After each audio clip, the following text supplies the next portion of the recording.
श्री स्वामी समर्थ. ओम नमः शिवाय.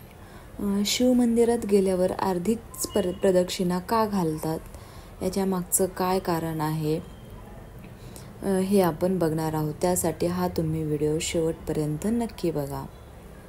शिवनिर्माल्य ओलांडून जाऊ नये, अन्यथा मनुष्य शक्तिहीन होतो असे ज्येष्ठ सांगतात. त्यामागील काय कारण आहे, काय पौराणिक कथा आहेत हे जाणून घेणार आहोत. त्यासाठी व्हिडिओ तुम्ही नक्की शेवटपर्यंत बघा. शिवमंदिरात पूजेला जाणार असाल तर शिव मंदिराला प्रदक्षिणा घालण्याआधी दिलेली माहिती ही पूर्ण वाचा, पूर्ण ऐका. शंकर मंदिरात गेल्यावर आपण अर्धीच प्रदक्षिणा घालतो. शिवलिंगाला जोडून जी मर्यादा राखून दिली आहे तिला शिवनिर्माल्य असे म्हणतात. ते ओलांडून जाऊ नये. असेही सांगितले जाते की निर्माल्य ओलांडल्याने मानव शक्तिहीन होतो असे म्हणतात.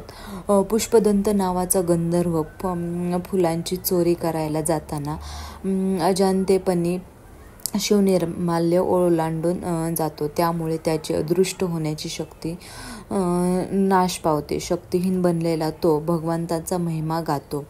त्याने रचलेल्या काव्य शिवमहिम स्तोत्र म्हणून ओळखले जाते. या स्तोत्रावर शंकर प्रसन्न होऊन त्याची शक्ती त्याला परत देतात. शिवनिर्माल्य ही भगवान शंकरांची मनुष्याला घालून दिलेली मर्यादा आहे.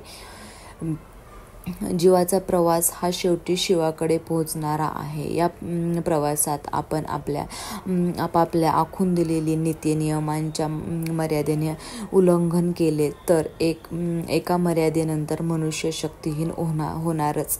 याचे रूपक म्हणजे शिवनिर्माल्य दर्शवते. परमपूज्य पांडुरंग शास्त्री आठवले यांनी तर्कसुसंगत खुलासा केला आहे.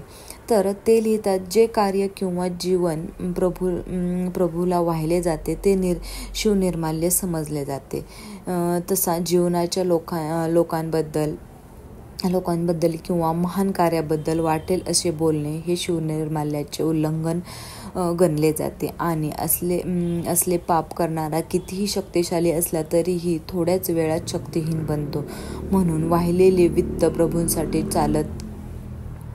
चालत असलेले कार्य किंवा प्रभूंना अर्पण केलेले जीवन यांचा आपण सतत सन्मान केला पाहिजे. अशा कर्माची किंवा माणसांची जिथे अवगणना होते त्या समाजात दुष्काळ, मृत्यू, भय यांचे साम्राज्य पसरते.